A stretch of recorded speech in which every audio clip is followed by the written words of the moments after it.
everyone. Welcome to Talks at Google. I am Deepthi and I work for the Devices and Services Group at Google. Today, it is my honor to host a discussion with Amartya Sen on his new book, Home in the World. Welcome, Amartya. Thank you so much. Thank you for taking the time to come and talk to us today. Well, I'm very much looking forward to it. So, Amartya Sen needs no introduction, but I'll still complete the formality. Amartya is a Thomas Lamont University professor and professor of economics and philosophy at Harvard. He was a master of Trinity College in Cambridge until 2004. He's also a senior fellow at the Harvard Society of Fellows. Earlier in his life, Amartya was a professor of economics at Jadavpur University, Calcutta, London School of Economics, and Delhi School of Economics. By the way, I'm also a proud Delhi School alum. Go D School! And Amartya has written many books before this that have been translated into more than 40 languages. He won the Nobel Prize in Economics in 1998 and has won many other prestigious awards globally across India, UK, Mexico, Brazil, US, and France. So before I start, I want to tell the audience that Amartya specifically asked me to address him by his first name, and I'm trying really hard, as you can see already. But please bear with me if I lapse into Professor Sen every now and then, since that is how, I've always addressed him. So Amartya, I read your book, Home in the World, and it is a memoir of the first 30 years of your life. And, when I read the book, I was really captivated by your experiences as a child and youth that shaped you as a person and your research work in your later years. I was especially amazed at how keen and astute your observations were about various life events, even as a child of 8 or 9 years old. And of course, I loved all the anecdotes and stories, some of which we will have a chance to discuss today. And, I also have to say that, as I was reading the book, I went through quite a range of emotions. I laughed a lot at, your funny stories, went into a sort of pensive state, thinking about some of the deeper issues you raise in the book. And then I must say, I also felt a bit sad intermittently about the turn of certain events. So, but with that, let's start by talking about your early childhood days. So, Amartya, it seems that, as a child, there were two people who had a particularly deep influence in your life, Rabindranath Tagore and Shriti Mohan. Tagore was a Nobel laureate in literature, a great poet and a statesman. Shriti Mohan was your maternal grandfather and also a great literator who had a deep knowledge of Indian classical literature. So I want to start out by talking about your childhood days in Shantiniketan in Calcutta, where you absolutely loved going to the school founded by Tagore and where your grandfather was a teacher too. You mentioned it was a school without walls, with lots of diversity and creativity.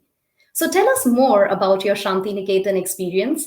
And, I'm most interested in knowing that over the years, as a student, teacher, researcher, and an economist, how have you kept that Shantiniketan spirit alive and possibly even, passed on the flame to your future generations? Very interesting question, Deepthi. Um, I think it would be a great mistake to try to keep the spirit up by trying hard to keep the spirit up. It has to come on its own, and it did. I went to a rather good school in a normal academic way in Dhaka, St. Gregory schools. A lot of people in Dhaka uh, go there. Um, but that was very rigorous, very exacting, very disciplinarian, and I have to say I admired the school, but I didn't like that aspect of it. So when the thought came in the mind of my parents that I might go to Shantiniketan, which seems like a very different school, I I was full of anticipation, which proves to be largely uh, correctly uh, uh, understood what Shantiniketan was. So I arrived there. Tagore had actually just died. He died in 41 uh, in the summer, and I went in the fall. But I absolutely loved the fact that the school allowed so much freedom. You could choose what you want to study.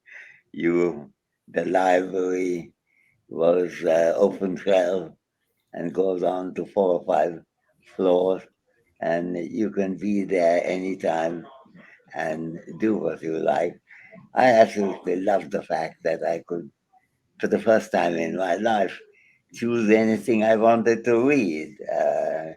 If it isn't the case that, if it is the case that I don't want to do what my school teacher, Saint Gregory, wanted me to study a particular, I don't know, custom in French uh, Christian hierarchy, for example. But instead, I wanted to know something about some African tribal culture or something that goes on in Indonesia or something different, how printing occurred in the world in 868 AD with a Chinese translation of a Sanskrit book written partly by an Indian and partly by a person from Turkmenistan. Uh, I was curious, I was interested, and I loved that. I could spend my time doing that. And when the teacher would say, "Well, what did you do?" I would say, "Well, I ran into a rather exciting history I didn't know about, namely how the first printed book was printed. It so happened in China, just ahead of what the Koreans and the Japanese were doing." So I felt that I was really controlling my own life in a way that I'd never done before. And I think Shantiniketan's entire culture seems to encourage me to do it. And if you're very tempted to read something, and if you think you could justify why you are so interested in that, go for it. And I did. So I think Shantiniketan produced for me rather instant reward, and that I'm afraid a habit that continued in my life. I went from Shantiniketan to Calcutta to study in Presidency College. But before I went there, I had looked at the history of Calcutta, not just the 300 years of the British period about which people talk so much, but in fact, 2,200 years of history of that region, what was happening, why, how come Ptolemy, far away in the edge of Europe, would be interested in the trade going on in that region. How would Adam Smith wonder about the prosperity of producing textile in that area and so on. Uh, I was learning, and quite often without being at all uh, led by uh, anyone else, any teacher. Right. Uh, Right. I'm sure, your experience in Shantiniketan and, the focus on freedom and reason must resonate with all the Googlers listening to us today. Because we are proud too of our, outspoken open culture here at Google and Google's firm commitment and celebration of diversity, equity, and inclusion. Amartya, I want to, take you back to your comment about The other, school that you went to in Dhaka for a short while, Saint Gregory, the principal of that school invited you for a small celebration right after you received the Nobel Prize. Tell us Yeah. a little bit more about that incident. Well, it's not a glorious incident. I wasn't a good student. Uh, I I really didn't like studying according to somebody else's plan about what I should study. I recognized that St. Gregory was a lovely school, and you did everything in a very systematic way. But when I was returning to India, this was shortly after my getting the Nobel, as you mentioned. Uh, my friend, I'm partly from Bangladesh, partly from India, and my friends in Bangladesh, including those in St. Gregory, told me under no circumstances are you going to go to India first. You have to first be in Dhaka in Bangladesh, then you can go wherever you like. So I arrived. I had to change plane in Calcutta. I was told you can't get off here. You have to go to Dhaka. I was rather rewarded by having almost 3,000 people at the airport, which was very pleasing for me. And the headmaster did a reception, as you mentioned, and he thought that since I had got the Nobel, I must be a good student. And he started a couple of awards for good students in St. Gregory. Uh, and he said he will get out some of my old notebooks, exam papers, to see how well I was doing, even as a small boy. But then he said, there was a problem here because I got your exam papers out, and then I recognized that it's rather difficult to make you look like a great student. Your rank was 35 out of 37, wasn't it? I have to say that was indeed the case, and I wasn't interested in studies at all. Indeed, I was not interested in my studies until I went somewhere where where nobody else was interested in my studies other than me.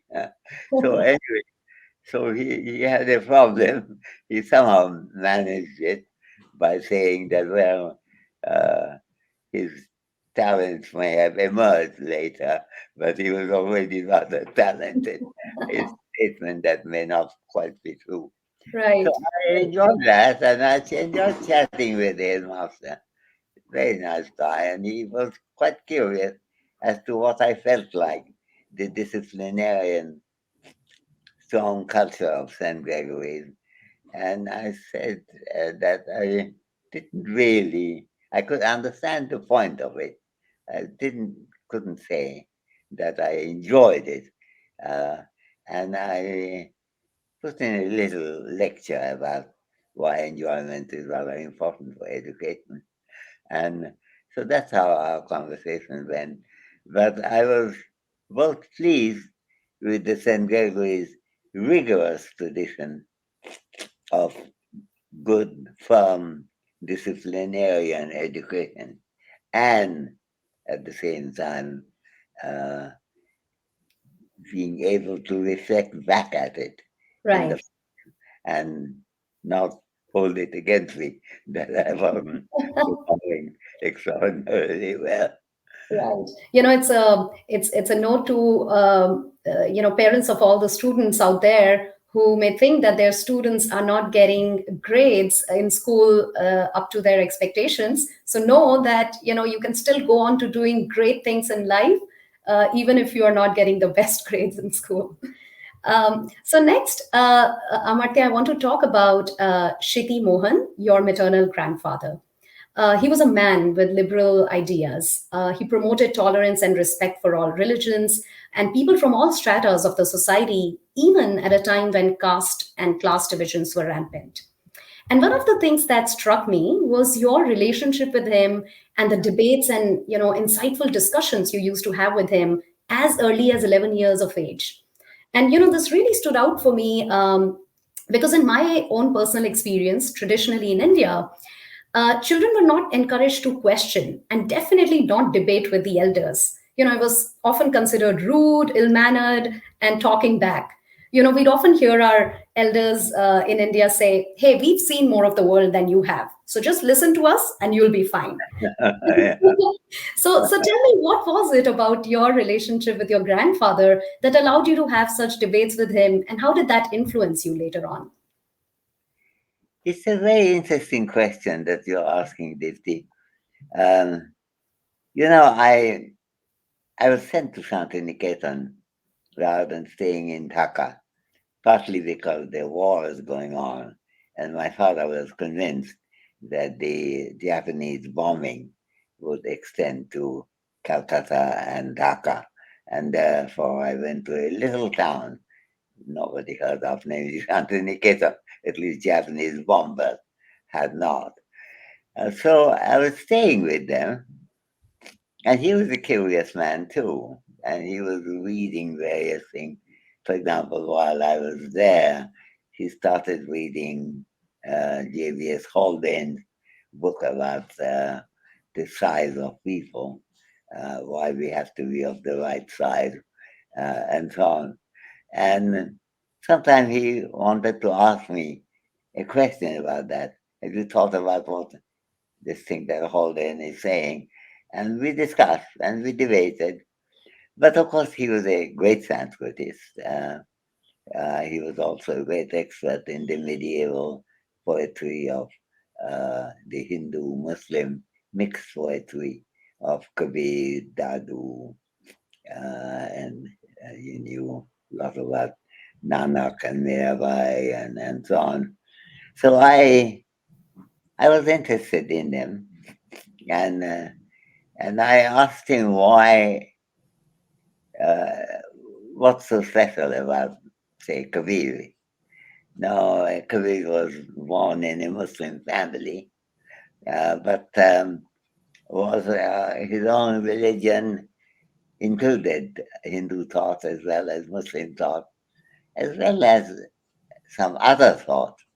And I argued with him whether this is the right way of going or not, and with good argument, I told him religion didn't interest me, and it didn't. But he said, "Well, it will once you get older." And but as I grow older, it didn't interest me, and I told him that. Uh, And then he said, I'm seeing what you like reading, what seemed to fascinate you, and that is atheism, materialism. Now there is, of course, a larger school of atheistic thinking in India as part of the, in fact, old Hindu tradition than you can find almost anywhere else. So maybe that's what you ought to read. And he looked at me as a kind of summary. He said, I see that after all these things, you have placed yourself in the atheistic branch of the old Hindu tradition. So this was a signal to me that I cannot escape old tradition. Yeah, it's just that I can choose what I like, and if I like atheism and materialism, well, then so be it. But then he said, I don't think you're reading enough on that. So he gave me a list of materialist things, which, Chavac, Jabali, uh, and of course the entire local tradition. I love that in 14th century book, uh, Madhavacharya, where the 18 chapters of the book, and the first chapter is about atheism. So he said you would find them interesting. I did. By the way, it proved somewhat interesting to me too, because the atheistic reasoning seemed quite important to me. And when at the age in school, when I was approaching 18, I developed cancer in the mouth. And everyone around was trying to persuade me that it isn't cancer and I should forget it. Uh, if the atheistic school of Lokaya that said don't do it, uh, and it said if you have a question, you have to answer it.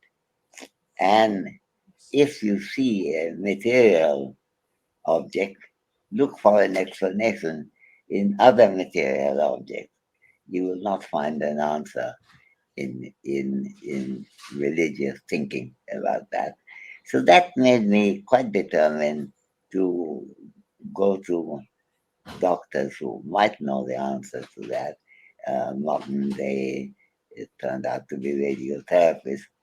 And then uh, I went into cancer treatment, and the high dose radiation did save me then.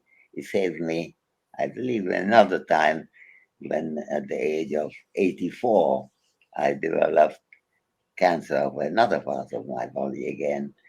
In all this time, I was aided by questioning and not taking any kind of um, answer that is not really addressed to the question, that says, well, we don't know what God does and why. I do want to know why Right. anyone who is responsible for my life does that. So it affected my life. And Manmohan Sen, as you say, as you were asking me the question, was very interested in my doing it. He himself was, of course, a strong theist. He believed in God, and he did think that, I mean, he was very strongly influenced by the Upanishad. Uh, and I could see why he was.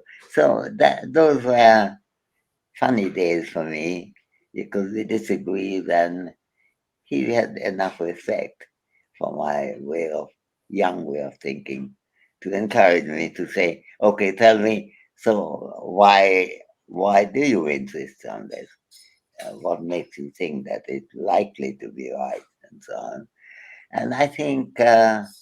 To me, it was an enormously encouraging way of leading one's life. Right. So it seemed like he, really imbibed those values of freedom and reasoning and analytical thinking in you, and, really enlightened you in a lot of the areas. But it also, as you mentioned in your book, he was always, ready to enter into an intellectual collaboration with you on topics that he was unfamiliar with. Right. So very open to discussing those issues despite his huge academic achievements in other areas. Um, switching gears here a little bit, Amartya, you have a lot of friends across the globe, starting from your days in Presidency College in Calcutta, your time in Trinity at Cambridge, Delhi School of Economics, and then everywhere you taught and lived in America, including MIT, Harvard, Stanford, and Berkeley. So let me share a fun fact with the audience here about that. Among your many friends in the US were also Shamla and Donald, whose daughter Kamala Harris you met when she was only a few days old, and who is now, of course, the first female vice president of the US. Um, so, Amartya, one of the things that really amazed me about you is how you maintain your friendships and deep connections across geographical boundaries and time. And one of the examples that come to my mind is when your dear friend Mehboob ul Haq, settled in Pakistan at the time, asked you to drop everything to come work with him on a human development report at UNDP. Sure enough, you showed up as his lieutenant, as you put it, and helped him publish the report, which, by the way, transformed the way nations assess the quality of life of their populations. So, Amartya, I feel your way of honoring your friends is so heartwarming and inspiring. And I'm wondering if you think consciously about building and maintaining your relationships, or is it, your personality that just makes it happen organically for you? We want to know your secret sauce. Well, I enjoy talking. That's the great thing. And I enjoy arguing.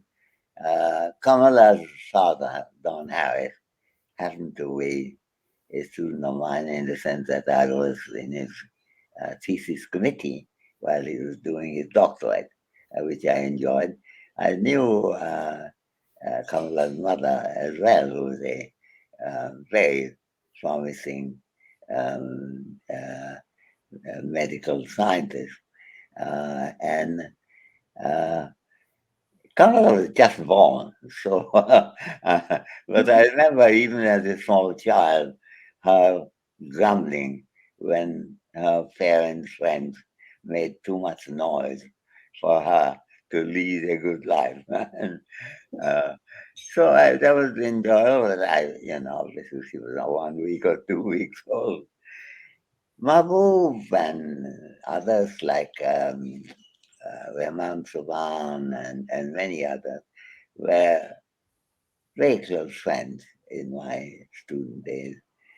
Sukumar Chakravarti, Partha Gupta, and so on. And uh, I found that the challenges they faced very absorbing for me. Uh, I met Mahbub Haq on the first day of my Cambridge studenthood, and I was going to a class. He was going to the same class. We walked together, and then later on, he became a close friend, and we were talking all the time. And he kept on saying he was quite skeptical of the standard economics. He said, uh, we have to find out uh, why uh, um, certain things doesn't seem surprising. Why is it that uh, Egypt um, has more than twice the per capita income of Pakistan or India? What are the reasons for it? And if you want to uh, beat not just Egypt, but also uh, beat, uh, get down to the European standard, we have to think more about it. So we spent some time about it, and then he went on to Pakistan. I went on to India, and actually to England really, because I came back to Trinity College again as a fellow. But when suddenly Mavo wrote me a letter saying we're going to solve these problems, you drop everything, come and help me to find what uh, um, an alternative perspective of development would be and how we develop it. Uh, we have to do it together, come together now. Uh, I got an office for you next to me in UN, United Nations in New York. Uh, just drop everything and come. So he was such a close friend that after some hesitation, I I did go there, and uh, and I said, "Look, you may be oversimplifying the problem," but he wouldn't accept that, and he defended himself, and he wanted to know why I thought that. So I was in the middle of another argument and another constructive work, and then together the human development perspective developed. The Human Development Index was constructed. The various things that we wanted to do all got done. And I kept on telling Mabu Haiba that we're still doing things much more oversimply. And he said, look, you're making a mistake there. If you have anything complicated, you will not win the battle of competition with national income, GNP, gross national product. It has to be simple, but it has to convey to the general public something they are puzzled about. And when the day after the our human development index came out, and it was in all the front pages, Financial Times, Wall Street Journal, not to mention the New York Times, the Guardian, and so on. Well, he called me up and he said, "What did I tell you? The way to get through to people's mind is to do something very simple, which they would sympathize with and would like to do more about. And that's what we're going to do." So for several years, we worked together. And these were great days for me. I, of course, Right. liked him enormously also as a human being, and visited him in Pakistan and see what he was up to there. But it was a big, these were big days for me, and I really enjoyed it. Right, right. I mean, just reading about all of your friends, I feel like you are connected with each of them at heart, but always then ready to challenge each other, learn each other, and then, do great things together, which is incredible. So, in the long list of accomplished friends that you have, one of them is Manmohan Singh. You met him as an undergrad student in Britain. And then, of course, Manmohan Singh later led India as the prime minister from 2004 to 2014. And again, this is so close to home for me. Manmohan Singh was a close collaborator and benefactor of Delhi School of Economics, my alma mater, as I mentioned earlier. And in your book, Amartya, you talk about how warm and approachable Manmohan Singh was, and he was still the same as a prime minister. And just like old undergrad days, always modestly, waiting for others to have their say before speaking himself. Yeah. That is a very striking feature. If you're having dinner with Manmohan and he wants to say, and you can see that he is beginning, but somebody else at the other end of the table also wants to say something, Manmohan stops and allows him to finish. And then, after say 3 or 4 people have had their say, the Prime Minister of India might open his mouth to add a little to that. No, he's a fantastic human being. He's also a very fine intellect as well. And I was very fortunate in having him as a friend. And then, of course, I mean, we disagreed often, partly for the reason that Mahbub and I had discussed, namely the human development aspect. I wanted more money to go into education, healthcare, and so on. But as Manmohan said later in an interview that a film made of him in answer to the question, Amartya grumbled about it. Manmohan said, well, he always forgets, namely me, that we were not in office for very long. We tried to do what we could. And given time, we would have done those things which would have satisfied Amartya. I find it a great pleasure to visit Manmohan whenever I go to Delhi. It's a real joy. And I also have to say here that I also have to notice how more intelligently, humanely, kindly, and egalitarianly Manmohan ran things compared with the present government, for example. I'm sorry you may not want politics in your program, but these are my views, not yours.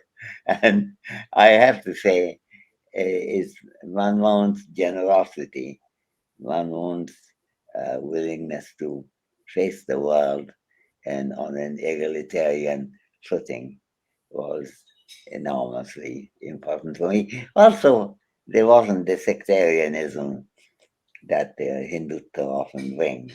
Uh, I was reminded the other day um, a story I learned from Manmohan Sen, to whom you're referring.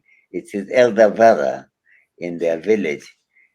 his closest friend was a Muslim priest, and they would sit together in the evening and enjoy having tobacco.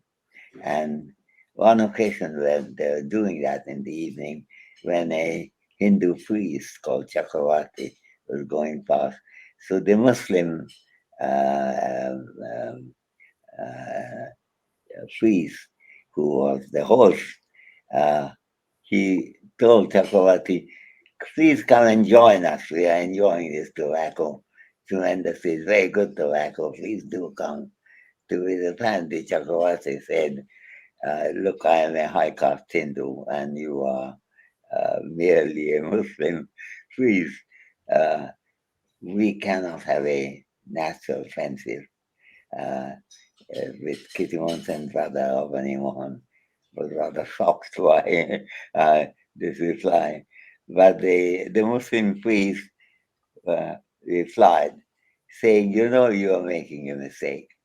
Uh, you are a Hindu priest, so you live by exploiting uh, uh, um, illiterate, ignorant Hindus. And I'm a Muslim priest, and I live by exploiting ignorant and illiterate Muslims. We are in exactly the same business. There's no difference between us. Now, there was a statement there about the fact that you could compare with each other and forget the tag being Hindu or Muslim or Sikh or Jewish or Parsi that goes with it. Uh, so there is an understanding which transcends our parochial um, um, divisions, and Right. and and we see that in Manmohan very strongly too. Absolutely. And, you talk about tolerance for other ideas, other religions, and I want to take you back to an incident early on in your life, actually in Trinity, and want to talk about Miss Hanger. She was your first landlady in Trinity who had never met a non white person before. When she saw you, she asked if your color will come off in the shower. But the funny part is that within a year of knowing you, she transformed into this crusader for racial equality. So tell us more. What happened there? And was it your magic, Amartya, that transformed No, her? it wasn't my magic. It was something in her. She had never seen obviously had seen colored person, but never talked with one. She told me, I've often seen colored people in trains and buses, but I never talk with them. So when she was not, she's a private landlady, she was not in the college, but the college will send, when they had less room than students, they would send them to landladies outside. And she was one of them. And she first told the college he didn't want colored person. And the college immediately said, in that case, we won't send you anyone at all. And she got nervous and said, okay, you could send me uh, no matter what their color is. But of course, they, I think, enjoyed sending me a clearly certified colored person into to Miss Hanger, and she was very keen that I may miss some of the worldly problems. She was very keen that I pull the curtains down at night before I change, because even though I can't see outside since it's dark, they can see me. And these thoughts had appeared to her something that may not have crossed my mind. and therefore she was giving me all kinds of lecture. He also giving me a lecture on how electricity works and so forth. So there was a kind of addressing naivety, as he presumed, which I rather enjoyed because he was a kindly person. But then gradually we came to know each other, and she was very keen that the world should not have these divisions.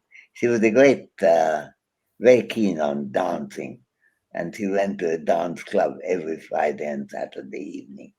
But she came back and told me that she always liked dancing with uh, colored black persons and also uh, reprimands English girls who would not dance with uh, Africans or Indians or Chinese or whatever. So I think that was her applying her own intelligence on the basis of something she didn't know. She didn't know that I could, I mean, have already known how electricity works. Uh, and it was good for her to think that the world is not only in need of equity, but people know a lot more than she had earlier thought that they did. And it was a pleasing thought for her. I went to see her also after I moved away from her house, but and it was always an enjoyable occasion for me. Right, right. You know, I do believe, just reading about this incident and kind of thinking about this, that if you open yourself to others, in this case, Miss Hanger was reaching out to you, watching out for you, and I'm sure you were having conversations with her. So I feel that, if we open ourselves up to each other and are willing to share our stories, with each other, then oftentimes, we'll be surprised to see that most people appreciate our stories, and sometimes, even shed their irrational prejudices against you, if they had any.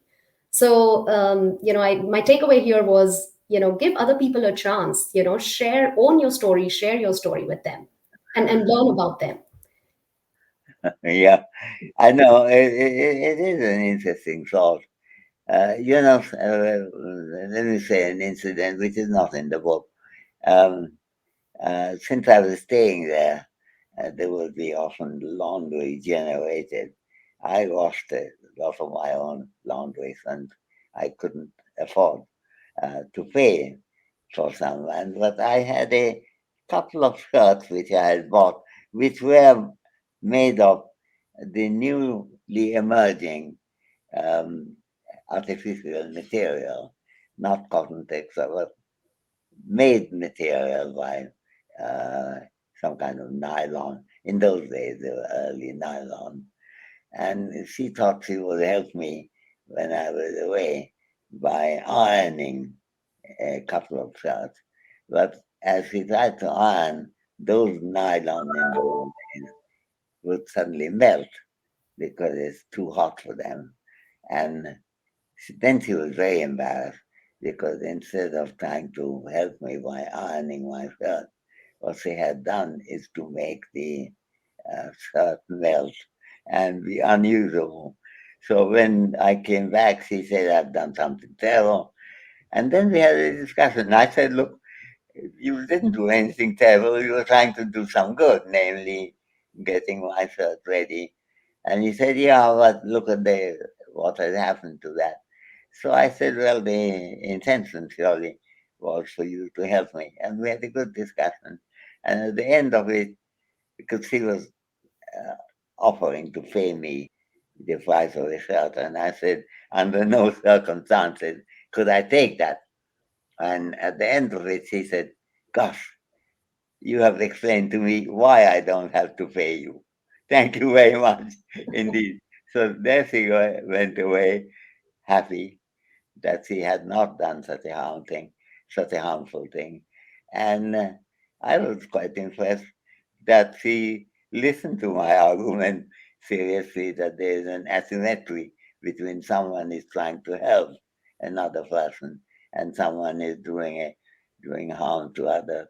And very good philosophical discussion on that subject, as we often did. Yeah, yeah.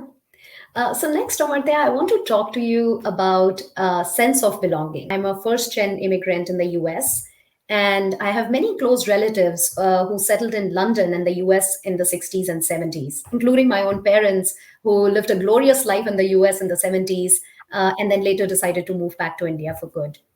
Now, I've heard many stories of prejudices and discrimination from my relatives. And I feel that, while many of them established their roots in a foreign country, they never quite fully developed a sense of belonging to their place of settlement. But this is in, complete contrast to your experiences. You mentioned in your book that home doesn't have to be exclusive. The very title of your book is that, Home in the World. Yeah. And you mentioned, how you feel the same sense of belonging in Harvard as you probably do in the other Cambridge and in Shantiniketan in Calcutta. How would you explain that? Well, I don't know that it calls for a major explanation. Basically, I,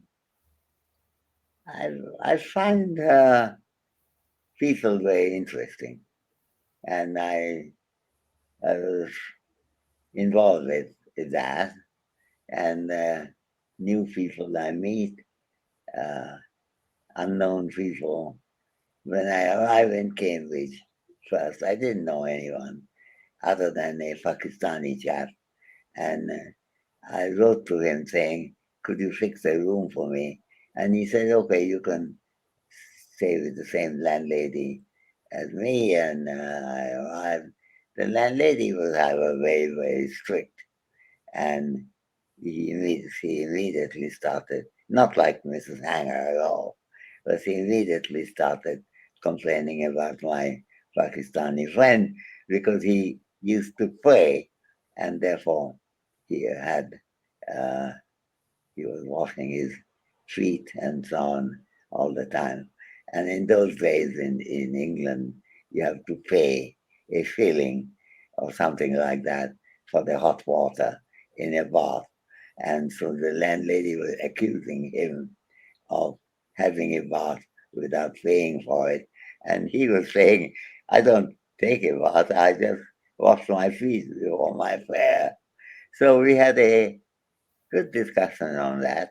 And uh, um, this person became a close friend, how difficult it may be to communicate with the natives in this case, if you may think of them like that. And and that was an odd way of generating friendship. Similarly, I used to travel a lot on hitchhiking and staying in youth hostels, very cheap, uh, with about 15 pounds. I went to all countries, England, France, Italy, Austria, Switzerland. They returned, and I still have some of that 15 pounds left. Uh, but they were because I was uh, traveling without uh, having to buy a ticket, by stopping car, by uh, hitchhiking symbols, and staying in very cheap youth hostels and so on. So these were very enjoyable moments for me. You meet new people. Uh, you know that you'll never come back and see them again. On the other hand, you learn something from them. So this happened repeatedly to me, and each of them were delight. So I don't know that it was a strain for me to have friendship with these people. I mean, I've been lucky, for example, in the boat that I went from Bombay to London. There was the Indian women's hockey team, and I came to know them, the hockey players, quite well, and chatted with them. Some of the other intellectuals who went to study in Oxford, Cambridge, London, or Manchester were in the boat, and they said, "How do you manage to chat with these hockey women?" Well, the answer is, I'm very curious about the hockey women and like listening to what they had to say. And some of them, well, one of them grumbled that I sat in the sun in the deck and did maths all the time. Why? What's so important about that? And we had a good discussion. And similarly, uh, question, why don't I play hockey? I had to say I don't have the skills for it. But then that was a good discussion too. So I was learning constantly and uh, generating a, a kind of mental uh, satisfaction that I couldn't have got otherwise. I had to go to the hockey women uh, and the uh, praying person, uh, in contrast with my not praying at all and not having to wash my feet and pretend that I have not had a bath and then shilling. So these were enjoyable moments, and when I became when I passed that phase of being a student and was teaching and had a job and so on, I always uh, liked recollecting the time when I was learning a thing a day in a way that, alas, I couldn't continue doing as I became older. Right. I would love to continue to hear your stories, and I have so many more questions. But I guess, in the interest of time, I should give a chance to the audience to ask you a few questions too. So we can turn to the audience now. So Sarah asks, your work as an economist has focused on welfare and social justice. What writers would you recommend for the average person on those topics? Oh, there are a lot of writers actually who wrote beautifully. Um, for me, the first writer who was, I mean, they were very striking writing by lots of people, but the first writer who had a total grip on me was Adam Smith. He's often thought to be a great market oriented economist. That's not quite true. He was a very sympathetic human being, and his concern was always with the underdogs of society. Whenever he deals with a society when there's inequality, his sympathies will go for the poor, and then he will try to discuss how is it that you can remedy that poverty. And you could also ask questions about why is it that some areas in the world are rich and others are not, he was concerned. For example, why in those days India and Bengal in particular, in which Adam Smith took a particular interest, was uh, very prosperous. How come? And he connected with the trade that takes place through the rivers and so on. So Adam Smith would be a good example, and there are others at that time that I liked reading a lot. Um, so there are too many answers to your question as to who I would recommend, but among the modern discipline of Western economics, I would say Figu would be a good one. But actually, I don't want to go on here because there are lots of people who might say that I'm not interested in Western economics, talk about something else. And I'm happy to do that. Okay, can we have the next question? Why do you think the education model at Shantiniketan has not been replicated in other educational institutions in India or elsewhere? The concept is fascinating and very promising.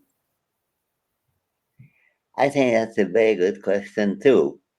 Um, it's not only that it's not been replicated, even in Shantiniketan, it's not been maintained fully because it's very, in some ways, it's very difficult to maintain them, and you can do it only with dedicated teachers. And that's sometimes quite easy, other times not so easy at all. We had remarkable teachers who would stay up through the night in order to answer questions that some student or other might have put to them. And I was impressed that this guy would have worked through the night and then next morning gave me a good answer to the question that I put. So I think you need dedicated teachers, and there must be better ways of having dedicated teachers who don't fall from their purpose of life and work. Uh, so I think that's the short answer is that it's quite difficult to maintain that. On the other hand, we have to try. And I think part of the answer is difficult, but part of the answer also is that there have been less effort in the world uh, to maintain that, to make it prosper, on the misunderstanding that they would be difficult to do and difficult to maintain uh, the normal standard. I mentioned at the beginning that in St. Gregory's, the normal um, educational standards were maintained. But if you want to combine that along with the freedom uh, and reliance on reasoning that Shantiniketan gave, that's a lot of demand, and but it can be done. On the other hand, uh, you need the effort to to do it, and that in many ways is exactly what Rabindranath Tagore was trying to achieve. But even he, there are problems because it's not easy to maintain them because they're just, you need the dedication that make the difficult problems and a reality. So your question is excellent. And I want to ask you one more question, if I may. Amartya, you mentioned that you are not religious, but you have been very influenced by Buddhism. In fact, you said you were disappointed your school refused your humble request to register you as a Buddhist. By the way, I noticed a statue of Buddha in one of your photos in the book from your study room in Trinity in 1955. So, can you expound on what it is about Buddhism that struck a chord with you? Yeah, I think it's not a photo, but a statue, a Burmese statue of Buddha. Ah, Which, that's right. yeah, Yes. Yes, that's at your center uh, table. yeah, it's a lovely statue. And as a child, since I grew up in Burma, many of them had a striking, uh, almost hypnotic influence on me. No, You're right to raise the question. And how you define religion is really a very important question. Um, I never thought of Buddhism as quite a religion in the sense that, say, Islam or Hinduism or Sikhism might be. Uh, it had certain um, um, commitments, and Buddha himself uh, outlined them. He was very disappointed that in 2 years of fasting and paintings and statues of Buddha with his ribs showing because he has become so lean through fasting. But he came to the conclusion, as he put it, by you can't cultivate the soul by starving the body. Uh, and I agree with that. But I think the thing that came to him again and again, which I'm afraid we've already been discussing, is reasoning and freedom. And these were, you could say they're part of Buddhism. You could also say they're part of an intellectual conviction of a person who need not be Buddhist as such. Anyway, my case, I wasn't. But I read a lot about a lot of Buddhist thought. Right. Uh, Amartya, you also, one of the things that stood out for me was was how paramount public discussions to resolve conflicts and driving decisions were to the culture of Buddhism. yeah, That is what stood out to me, when I read about how you were also, very influenced and in awe of the Buddhist Emperor Ashoka, going back to the third century BC when he ruled nearly all of the Indian subcontinent, and at the time used to host a council to settle disputes through public discussion. So, I feel like it has so much relevance in the current day world. Perhaps something that we all need to practice more actively and preserve that tradition in modern democracies. I think that this tea is brilliantly put, and that's exactly right. Also, if you look at today's India, what we need most, I think, is reasoning and reasoning in freedom. Then, when we find Dalits or the low cost untouchables being badly treated. Uh, uh, Recently, there was a case only last week, I think, uh, that somebody was carrying some meat or had some uh, prohibited uh, food with, and then the public, some people from the public came and killed these two persons. This is absolutely impossible to accept. So I think we have to see what reason commands us to do. And a lot of Buddha's thoughts were spent exactly on that. He was always arguing with or talking with his own associates and disciples, but they were not treating him. It's only later on that people would treat Buddha as a god himself. They were not treating, at Buddha's time, they were not treating Buddha as a god at all. They were treating him as a wise man who could offer reasoning, and you could uh, benefit from that reasoning. So I think I was enormously benefiting from Buddhist uh, um, discussion as we see in Buddhist texts of this time.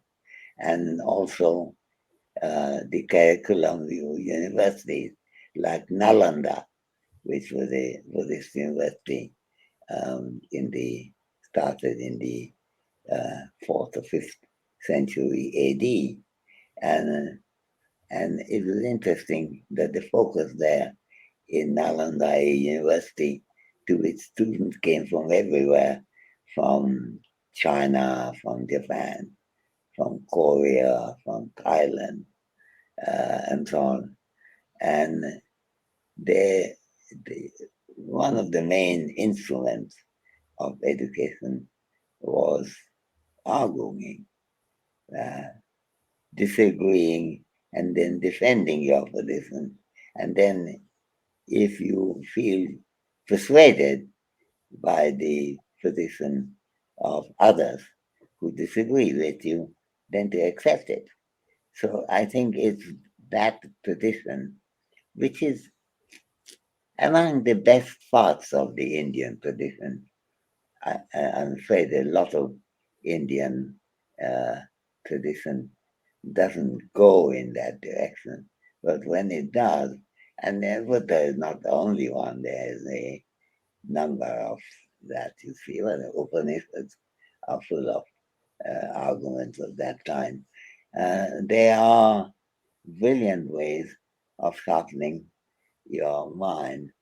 So Buddhism is part of that education, and I think a very valuable part of our education. We often forget that when we talk about ancient India, that's not only Hindu India. Hindu India, yes, among other things, but about 1,000 years, India was a Buddhist country, and all the uh, words of advice and wisdom that were offered by Buddha uh, are ours. They are not a foreign religion. They are not a foreign set of beliefs. They are things that were uttered near our meadows and forests and towns and rivers, arguing that think of it this way, and let's see where your mind takes you. This is a huge tradition. I would love to continue our discussion. I can talk to you for hours, Amartya, but we are up on time. So, in closing, my last question would be, when can we see a sequel to your book? As I mentioned, this is a memoir focusing on the first 30 years of your life. We would, be looking forward to your book, talking about your life beyond the first 30 years. I this is a very good question. I don't know the answer. I sometimes think that my life became less interesting later on. I hope that's not correct, but there's always that fear. It was an absolute honor to have you with us today, Amartya. I'd like to thank you on behalf of everyone at Google for sharing your knowledge and wisdom with us. And I hope that everyone enjoyed the conversation as much as I did. Thank you Thank very you. much, Devti, for such wonderfully uh, good way of conducting a discussion and argument. Thank you so much. It means a lot to me. Thank Thank you you. very much.